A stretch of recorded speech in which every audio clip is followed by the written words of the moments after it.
Hey everybody, once again, it is thank you, happy to be here, and I am test driving another new to me flavor of Linux. What I've got today is Nobara. Nobara. Here, let me minimize this. Nobara project. I am running this on a different setup today. Let me go ahead and I thought I had it down here, but I guess I don't. Let me pull up my settings. Settings. There we go. So Nobara 43. It is running KDE Plasma. Now this is the information that I've got on my setup. So this is a Dell. What is it? It's a Dell Inspiron 15 5000 series is what it says. I did buy this used locally, and I think I paid like $10 for it. It does have a 64-bit processor, although it's one that I've never used before. It's an AMD E2 7110. Does have integrated graphics. I'm not sure how well it processes things, so I did bump the graphics down. This is going to be recorded in 720p, so it is technically high def, but it's like I think the lowest tier of high def. But we do what we can with what we've got, right? So I can still run Linux. I can still connect my microphone. I am hearing a weird, like, faint buzz in my headphones.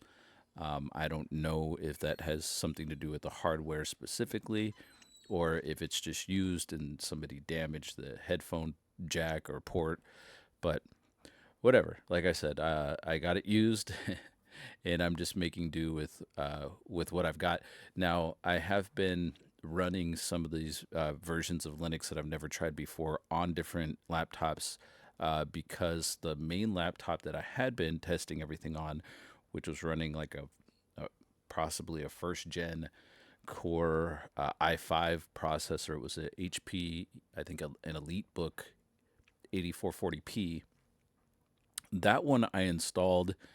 So this Nobara Linux is based off of Fedora, and on that laptop I actually installed Fedora on it, and I don't know what the deal is with the installer. It triggered something in that system, so now I can't get it to boot and install off of USB. It suddenly realized that it's got like I'm forgetting my wording here, so I apologize, but like a protective feature, almost like a corporate enabled feature that won't allow you to access the BIOS any longer. And I want to say that's not the fault of Fedora. It probably has to do with whoever had the laptop to me previously. But regardless, once I installed Fedora, that's it for the time being.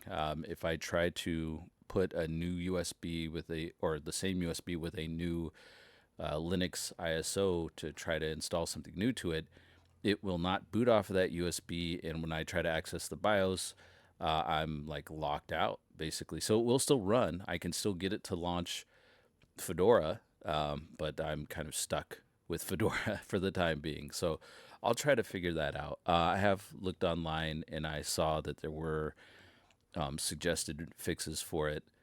There's like a HP, like a USB utility that you can boot from, and it's supposed to help. It's a little bit more complicated than what I was prepared for, but I'll see if I can get that working and get back to my distro hopper, which was that 8440p. But for the time being, this is distro hopper number 2, and it's running this AMD E2, which is a processor I had never even heard of before. But according to this, specs wise, it looks like it's got, I guess, 4 cores, and it's got integrated graphics. I did upgrade the RAM. It had 4 gigabytes of DDR3 RAM, and I upgraded that to 8 gigabytes, which I think is what's maxed out for this laptop. So that being said, let's get on to the actual OS. So again, this is based on Fedora. It is running the KDE Plasma desktop. Those seem to be the only two options that it had available. And I'm not super familiar with GNOME. I just don't prefer the layout of a GNOME desktop. I don't like that central dock. I know Windows 11 kind of moved towards that, which makes it feel a little bit more Mac-like, which I mean, it's just, I guess, aesthetics. I really shouldn't have an issue with it, but I do. I mean, muscle memory just tells me that everything to get to where I need to go should be in the bottom left corner. That's where it should always be.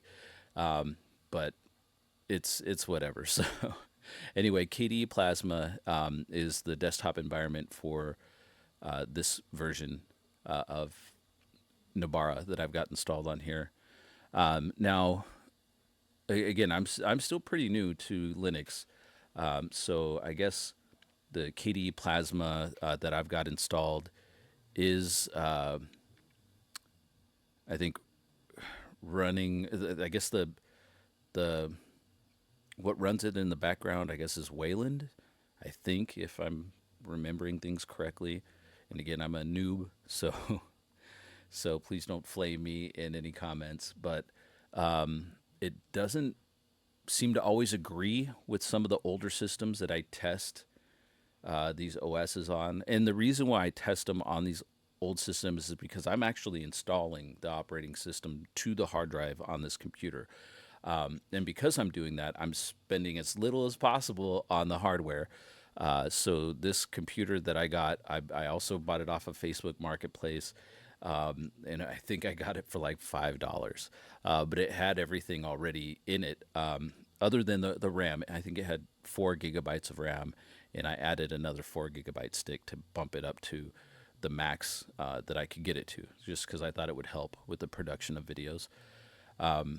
But that's kind of the reason why you're seeing me produce the videos on the equipment that I produce it on. The other reason why I do it that way is just because I want to make sure that people know that if you've got an older laptop, not necessarily this old or this under powered, in terms of like the processor and stuff like that, that you can still use these computers to this day. As I've said in previous videos, I am recording video. Granted, it's 720p, so it's not the highest of high ends. It's not 4K, and it's not even 1080p. It's 720p. But I can record. I can download an operating system, a modern operating system. I can download recording software. I can download video editing software. I can connect an external microphone to try to get some decent audio. So you can do all this stuff without having to go out and buy a $1,000 or $2,000 laptop. It's not necessary. It helps. It might make the process smoother. It definitely will make video rendering and producing faster, just because the hardware can operate faster. It's stronger. I was trying to come up with another term, but that's just kind of what popped in my head without having a long delay so I could allow my thought process to catch up. But if you've got a stronger processor, an integrated graphics card, or a dedicated graphics card, I should say, you're way outperforming the machines that I'm testing any of this stuff on. So if it works on this, it should definitely work on your machine. But that being said, the Wayland, this is what I've noticed with some of these Wayland-based desktop environments is that, and I don't know, I'm just kind of making this connection in my head. I don't know if this is why I'm seeing what I'm seeing with these laptops, but I've noticed that usually if I leave the computers on and I walk away and the computers like hibernate, go into sleep mode, or they usually don't have a screensaver, but if they go into some kind of screensaver and I come back and I try to get back to what I was doing, there will be some kind of glitch, it's like the graphics, desktop rendering, whatever you want to call it. That's why I'm moving my mouse around, just to make sure that it doesn't, turn off the screen. It will,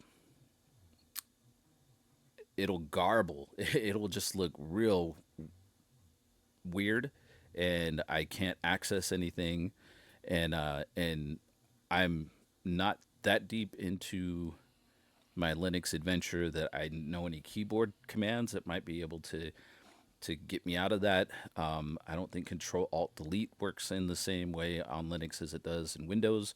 So typically, what I have to do is just shut down the machine and turn it back on, and everything starts to work again. So I did go into settings on this computer and try to max out how much time it'll give me so it doesn't just go to sleep. And that way I can shoot my video without having to constantly do this. But just out of habit, because I don't like it when it goes to sleep, because then I can't use it again. You'll probably see me go in and mess around with the mouse a little bit. But yeah, let's go into the operating system. Here's where I launch the applications from. I'm pretty sure that this desktop is configured as I had it installed. I don't think I messed around with it much after I installed everything. So it does have my start button in the bottom left corner, like a Windows machine would. But I think it did give me an option for the more traditional Fedora look, which is to have it like in the bottom center, which is just not how I prefer it. So anyway, let's see, what do I have open? So I do have my system settings window already open. So as you can see, it's Nobara Linux 43. Got KD Plasma desktop running on it. Here's my processor, an AMD E2 7110 with Radeon R2 graphics, and I did bump it up to 8 gigabytes of RAM. So as far as this version of Linux goes, here, maybe I'll collapse this just so you can kind of see my desktop. And I didn't put up any new desktop wallpaper. That's what came pre-configured on it. So let's see, if we wanted to go into, maybe it's under utilities. I'm trying to remember how you would install applications on here. Oh, DNF App Center. There we go. So it does have an App Center.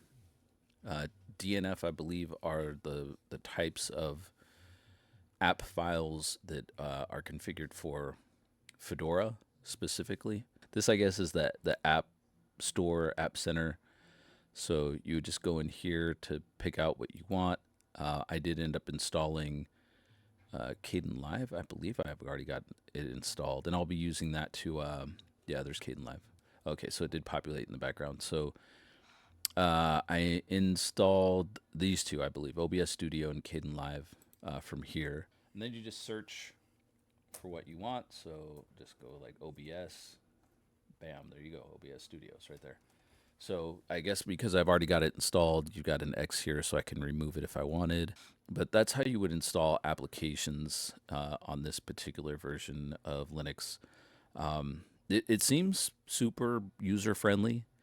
And of course, Fedora is, I guess it's based on Red Hat, or at least the company that produces Red Hat Linux, which is an enterprise version of Linux, I believe.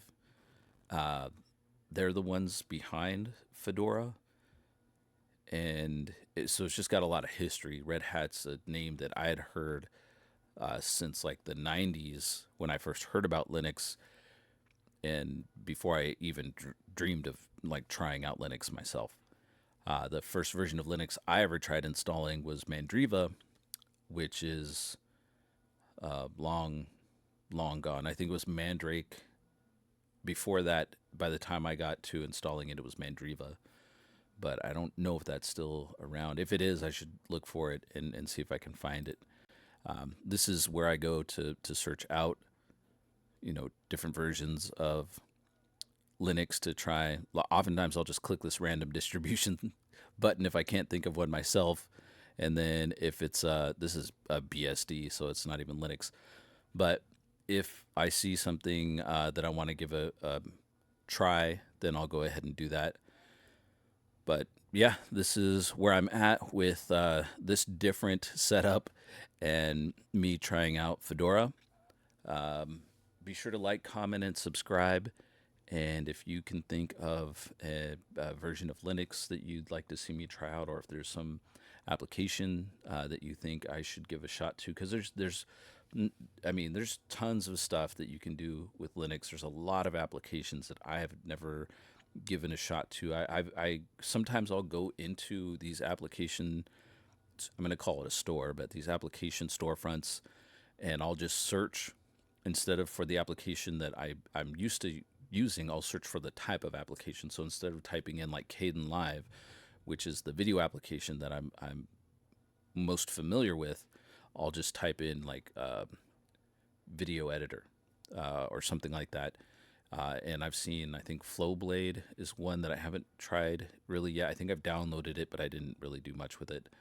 Of course, there's like big names like DaVinci Resolve that you can try. Although I don't know if I don't think I've ever searched for DaVinci Resolve in one of these application centers or application stores. But I know there is a version of it available for Linux. But yeah, that's just kind of where I'm at right now with Fedora, trying it out on this older computer. It's got a 64-bit processor, so it can run this stuff, but it's not the most powerful one.